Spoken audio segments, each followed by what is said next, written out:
as supporting charities is at the heart of what I and the whole royal family do. That said, as most of you will appreciate, no one, not even me. What was meant to stay locked away inside Princess Diana's legacy is suddenly back at the center of royal tension. According to whispers inside palace circles, Prince William has made a final decision about her heirlooms that nobody saw coming. And when I first became a father 4.5 years ago, I began to process of thinking about the way I'd been brought up.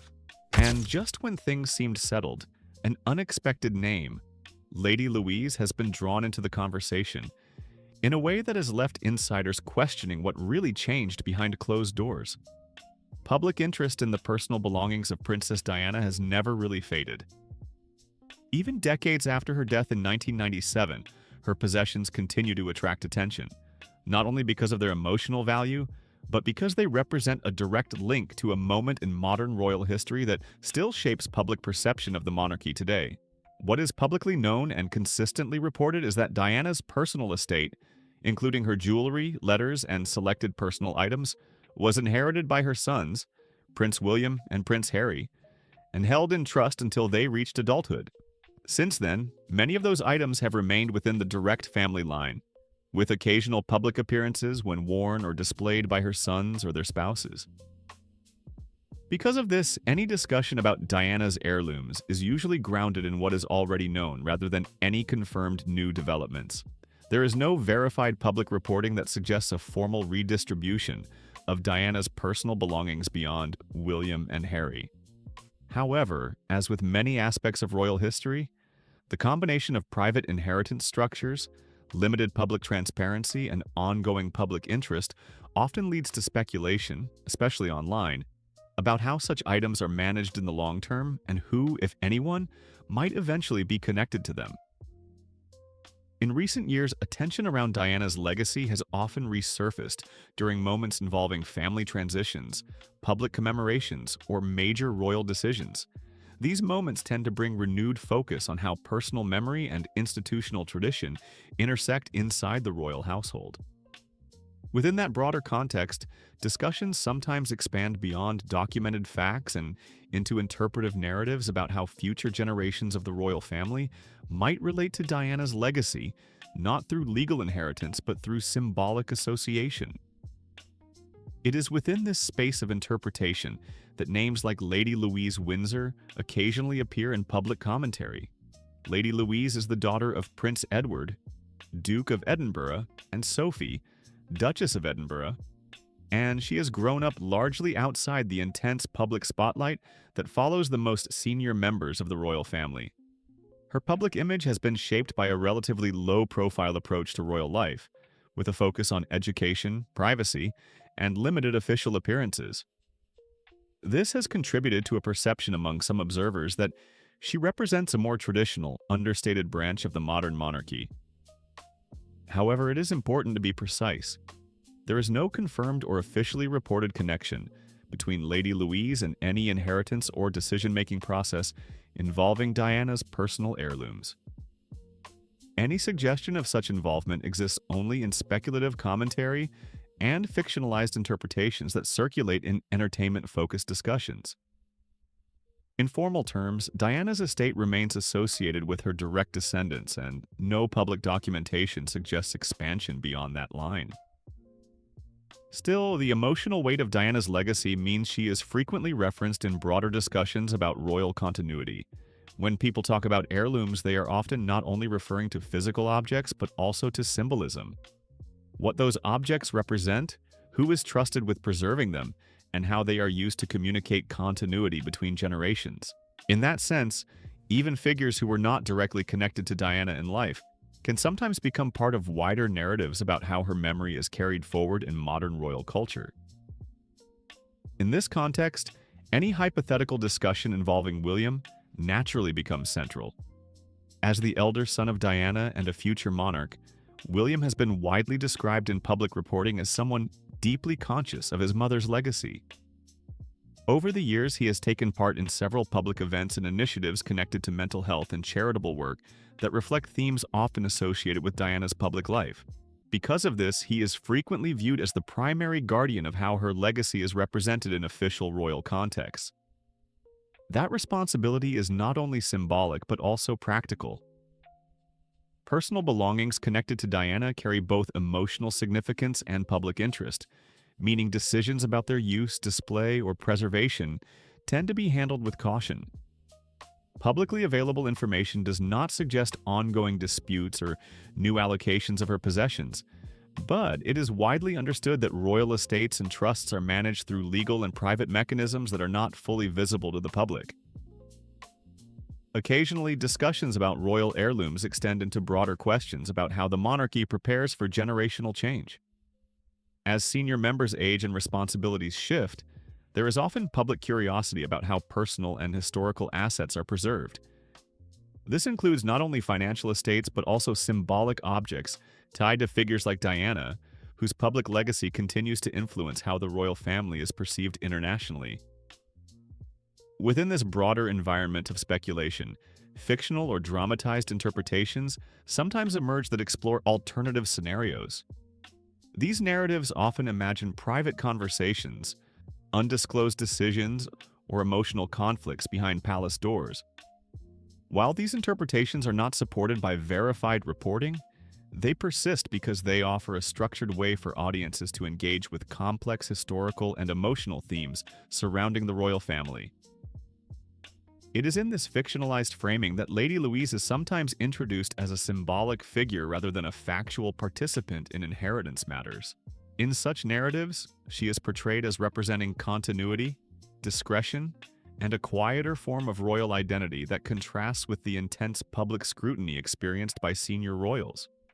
However, in reality-based reporting, her role remains defined by her immediate family and her limited public duties, rather than any connection to Diana's estate or personal possessions. When discussing these topics, it is also necessary to distinguish clearly between inheritance law, royal tradition, and public imagination. Legally, inheritance follows specific documented lines, particularly in cases involving wills and trusts. In Diana's case, the inheritance structure has already been established and publicly acknowledged in general terms. Tradition, on the other hand, refers to how objects and memory are treated within a family over time, which can include informal decisions about sharing or displaying items without altering legal ownership. Public imagination sits outside both of these categories and often blends elements of fact with narrative interpretation.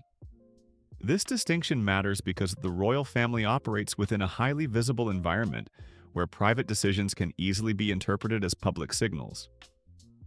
Even routine matters, such as lending jewelry or displaying personal items at exhibitions, can generate widespread discussion about meaning and intent.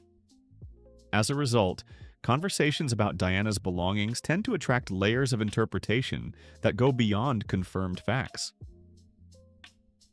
At the same time, William's role in preserving his mother's legacy is widely acknowledged in public reporting.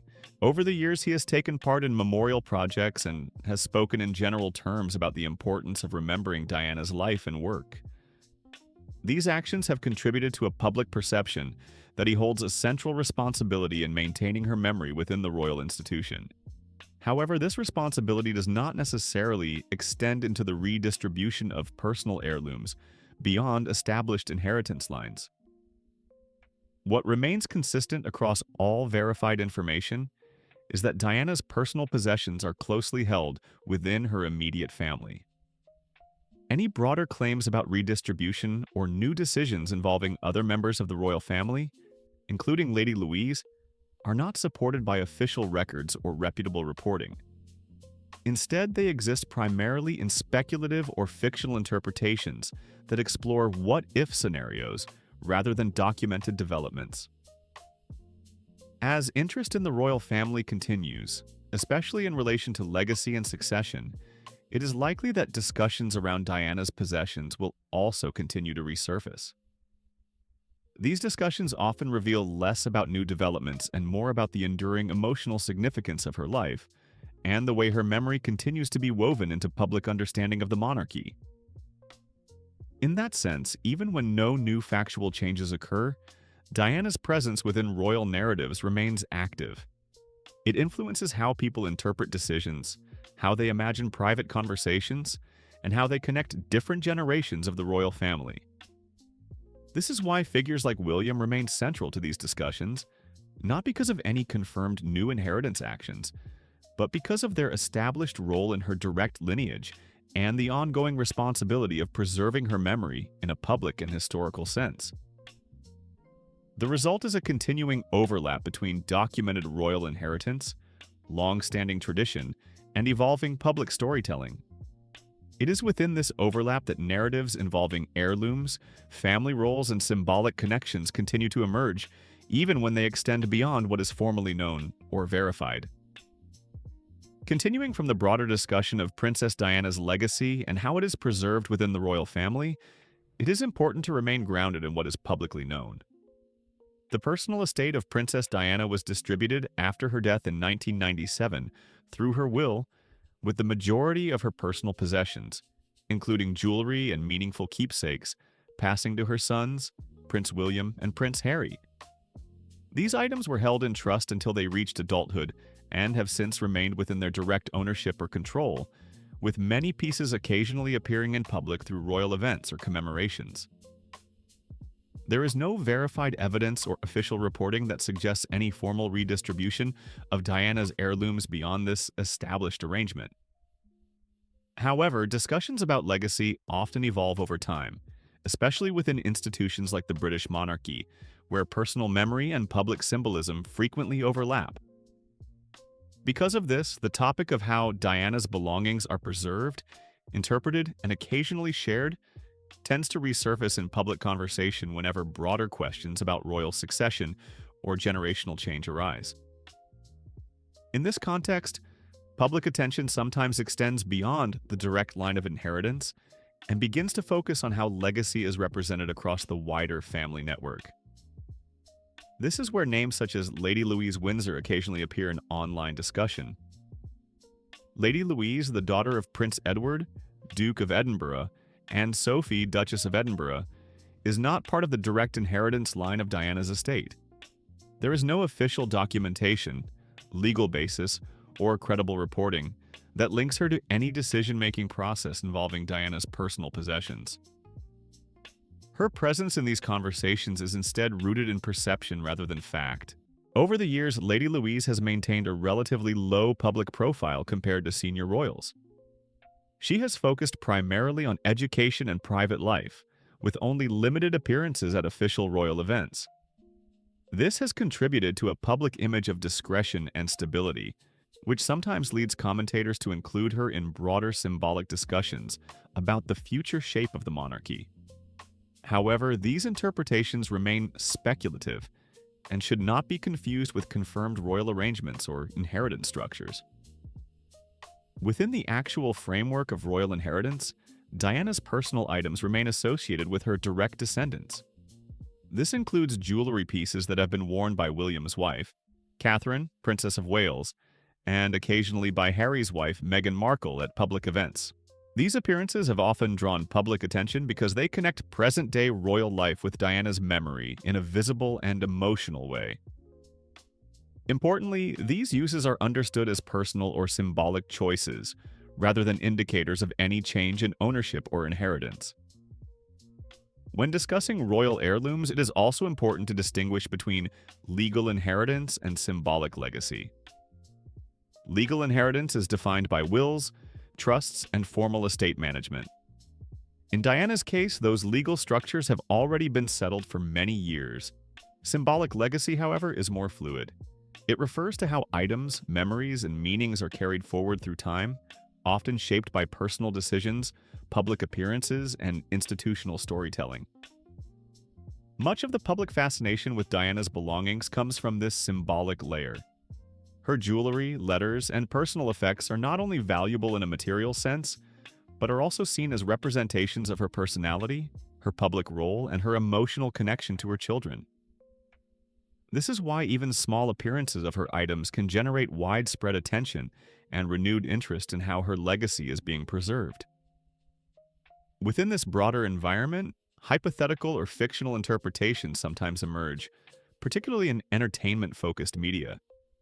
These narratives often explore imagined scenarios involving private royal decisions, internal disagreements, or alternative paths of inheritance. While they can be engaging as storytelling, they are not supported by verified information and should be clearly separated from documented facts. For example, narratives that suggest involvement by Lady Louise in decisions regarding Diana's heirlooms fall into this category.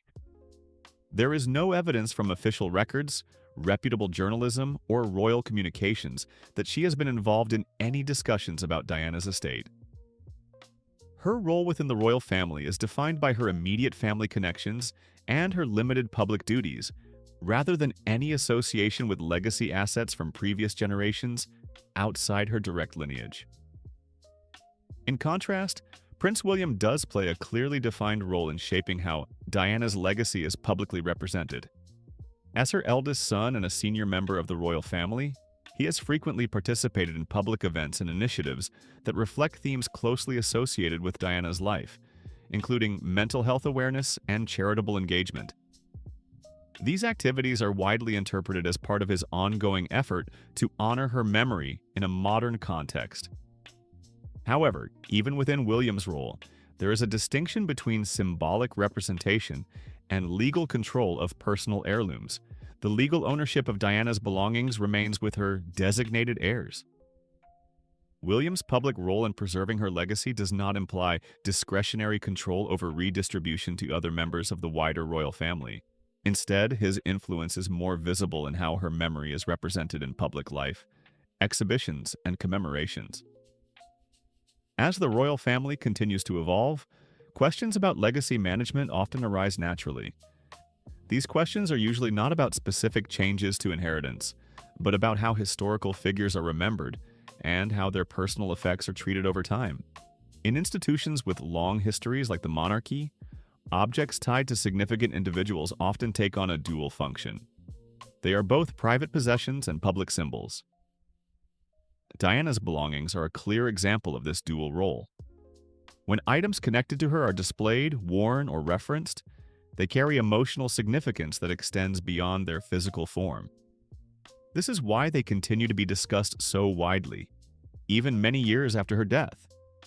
The emotional connection the public feels toward Diana often shapes how these items are interpreted, sometimes leading to assumptions about changes in ownership or new decisions, even when none have been formally reported. It is also worth noting that the royal family operates within a highly structured and private system when it comes to financial and personal estates. Much of the detail surrounding wills, trusts, and private agreements is not publicly disclosed.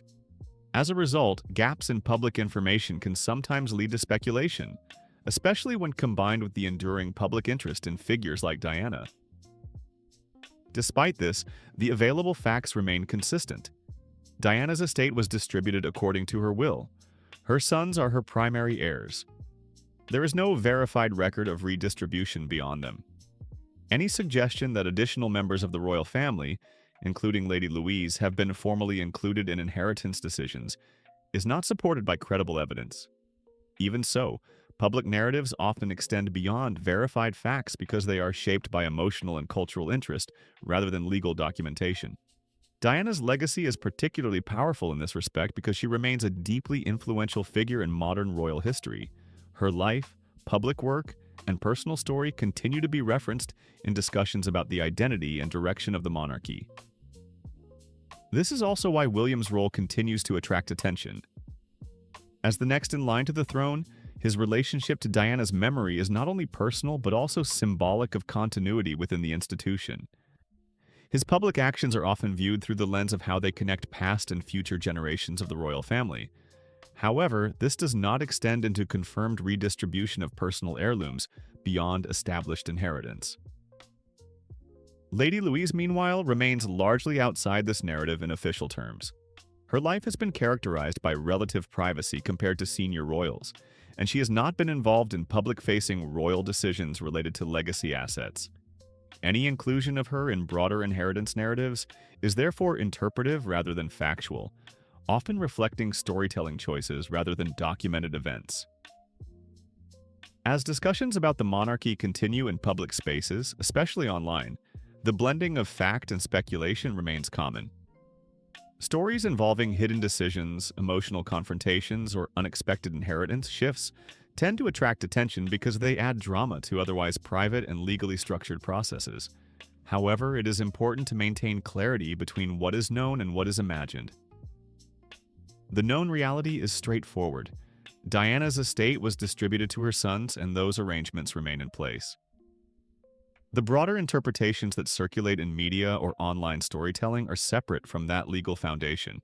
While they may explore interesting emotional or symbolic possibilities, they do not reflect confirmed changes in royal inheritance structures. Ultimately, the continued fascination with Diana's heirlooms says more about her lasting impact than about any new developments within the royal family. Her memory remains deeply embedded in public consciousness, and any object associated with her naturally becomes part of a larger story about legacy, identity, and continuity. Within that story, figures like William are central not because of undisclosed decisions, but because of their direct connection to her life and their ongoing role in shaping how she is remembered in the present day.